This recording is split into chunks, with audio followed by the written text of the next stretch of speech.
नवम श्रेणी भाई भौणी मानक शुभेच्छा और स्वागत। आज मातृभाषा कालांश दल बेहरा एकांकिका पार्ट 3। आज आम सप्तम दृश्य आलोचना करवा। माणित्रीगढ़ अंचल एक वनपथ दल बेहरा बाबाजी बेशरे थाई इंग्रेज आखिरे धूली दे पाइक संग्राम को आगे नौ था। से वनपथ मध्य जड़े दरिद्र बुढ़ा नाउरी पहुंची। तांको चेहरा रे हताशार भावना बारी होई पड़ुଥାଏ। बुढ़ा नाउरी जानी एई माणित्रीगढ़ रे जड़े बड़ दयावंत पुरुष अछंती। से होछंती दल बेहरा। दुखी दरिद्र मानकु दल बेहरा किछि ना किछि साहाय्य करिथांते। तेणु किछि साहाय्य पाइबा आशारे बुढ़ा नाउरी जनक माणित्री अभिमुखे बाहरिछंती। दल बेहरा को साक्षात करी किछि साहाय्य मागिबे। सौभाग्यवशतः नाउरी सहित दल बेहरा भेट हुए। दल बेहरा साधु वेशरे थिबारु नाउरी तांकु साधु मन करी प्रणाम करते। नाउरी दो बाट देखी केउ बाट माणित्रीगढ़ को जाइछि जानि न पारि दल बेहरा को पचारते। नाउरी बाबाजी गोसाई गड़ माणित्री की बाट कुआडे पड़िछि कि आपण जानिछंती कि एठी दो बाटटा पड़ी जे कुआडे कुछ भी जानी पारु नाही। दल बेहरा माणित्री जीवार कारण पचारिले। नाउरे आज्ञा बड़ गरीब मु खाइबा पिंधिबा कथा तेणिकी थाउ टिके मुंड बुझा ठाब नाही। मोर नई कूले कुड़िया खंडिया मारी आमे दी प्राणी थिलु जे छाणी छपर करि पारिलु नाही। चाଳ जाक कणा बाहरे न पडुनु मेघ घरे बरसुछि। 5-7 जणिया छोट डंगा खंडिए थिला। ओझारी पार उभार करे किछि किछि पाउथिली। सेइथिरे ढोके पी दंडे जी करी चली जाउथिले। दैव बेड़ी उपरे कोरडा मारिला। कौन हला किए ने गला तुमर डंगा खंडी को? नाई आज्ञा आउ किए नियंता सददरा नाटा को नेला बाला एका दैव। दुखी रखींकर तंटीरे खोज पकईवा आउ पुणी एमिति जणे किए अछि। दल बेहरा नाउरीर दुख जानिबाकु चाहिए।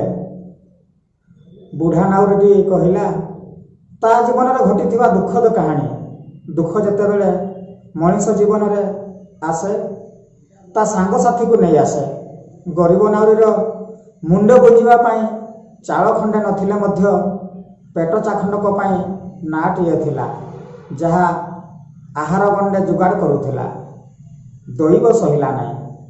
प्रबल वर्षारे जीवन जीविकार सहारा थिबा डंगा खंडिक बन्यारे कुआडे भासी गला। नाउरे 7 दिन हब मु ताଳ तमाଳ जाक नई कूले कूले उपास भूकरे केते बुलिली। शेषकु कान मुंड आमुसी तुनी होई रहिले। आउ कौन करिवे बुद्धि बाट किछि दिसु नाही। दल बेहरा तबे आउ कौन भाबुछ माणित्री जीवाकू काहेकि बाहरी थिल? नाउरी कहिला दल बेहरांको पाखकू जाई किछि कौड़ी हेले मागी पुणी डंगा खंडिया गढ़ी चलाचली करते। जीव थिबा जाए तो ए पुड़ा पेट अछि। दल बेहरा जे दुखी व्यक्ति मानकर असहाय सहाय थिले एथिरु स्पष्ट बुझा पड़ुछि। नाउरी को किछि बुद्धि बाट देखा जाउ नथिबा बेले गरीबर बंधु केवल दल बेहरा ही देखा जाउछंती। नाउरीर मन कथा बुझिबा पई साधु बेसी दल बेहरा कहउछंती दल बेहरा तो आउ नाहंती। ए कथा सुनी नाउरी को जेमिति बुद्धि बाट देखा गला नाही। दल बेहरांको भଳି दरदी हृदयर बंधुर केवे मृत्यु होई पारे ना। महामानवर दुखद खबर शुणी नाउरी धर्म को भी मिछ कहउछंती। एपरिकी भगवान को गाड़ी देवा को पछौ नाहंते। नाउरी भाषा रे धर्म बुड़ी गला। आम परि जीवन नीति आमे मरिबा को खोजुछु। आमको जम नौ नाही बाछि बाछि करी भल तक जाउछंते। गरीब असहाय नाउरीर असहाय पणिया देखी दल बेहरा दरदी हृदय ତରଳି ଯାଇଛି। ନାଉରୀକୁ ଡଙ୍ଗାଟିଏ ଗଢ଼େଇ ଦେବାର ଇଚ୍ଛା କରି କିଛି ଅର୍ଥ ସାହାଯ୍ୟ ଦେବାକୁ ଆଶ୍ୱାସନା ଦେଉଛନ୍ତି। ନାଉରୀ ମନରେ ପ୍ରଶ୍ନ ଆସୁଛି, ଆଜ୍ଞା କେଉଁ ଦେବତା ଆପଣ? ଦେବା ଲୋକ ତ ଗଲେ, ଆଉ ପୁଣି ଏମିତି କିଏ ଅଛି ଦଳବେହେରାଙ୍କ ପରି ଯେ ଦୁଃଖୀ ରକ୍ଷୀଙ୍କ ପେଟ ଚିହ୍ନିବେ? ହଉ କହୁଛନ୍ତି ଯଦି ଚାଲନ୍ତୁ। ଏଇଠାରେ ସପ୍ତମ ଦୃଶ୍ୟ ଶେଷ ହୋଇଛି। ବର୍ତ୍ତମାନ କେତେ ଗୁଡ଼ିଏ ପ୍ରଶ୍ନ ପଚାରୁଛି, ସେଗୁଡ଼ିକର ଉତ୍ତର ଦେବାକୁ ଚେଷ୍ଟା କର। ଧୂନି ଜାଳି ବାବାଜୀ ବେଶରେ କିଏ ବସିଥିଲେ? ଦଳବେହେରା। ଦଳବେହେରାଙ୍କୁ ଧରାଇ ଦେଲେ କେତେ ଟଙ୍କା ଇନାମ ଦେବାକୁ ଇଂରେଜ ସରକାର ଘୋଷଣା କରିଥିଲେ? 500 ଟଙ୍କା। ନାଉରୀ ବୁଢ଼ା କୁଆଡ଼େ ବାହାରିଥିଲେ? ଗଡ଼ମାଣିତିରେ। କିଏ ବେଡ଼ି ଉପରେ କରଡ଼ା ମାରିଲା? ଦୈବ। ନାଉରୀ କାହା ପାଖକୁ ଯାଇଥିଲା? ଦଳବେହେରା। ଜୀବ ଥିବା ଯାକେ କେଉଁ ପେଟ ଅଛି? ପୋଡ଼ା ପେଟ। ନାଉରୀର କେତେ ଜଣିଆ ଡଙ୍ଗାଟିଏ ଥିଲା? 5-7 ଜଣିଆ।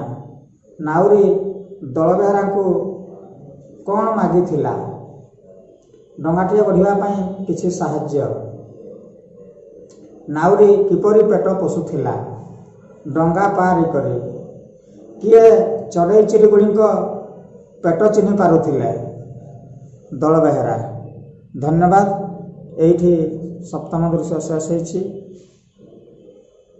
ପୁଣି ଆମେ ପରବର୍ତ୍ତୀ କାଳାଂଶରେ ଅଷ୍ଟମ ଦୃଶ୍ୟ ଆଲୋଚନା କରିବା।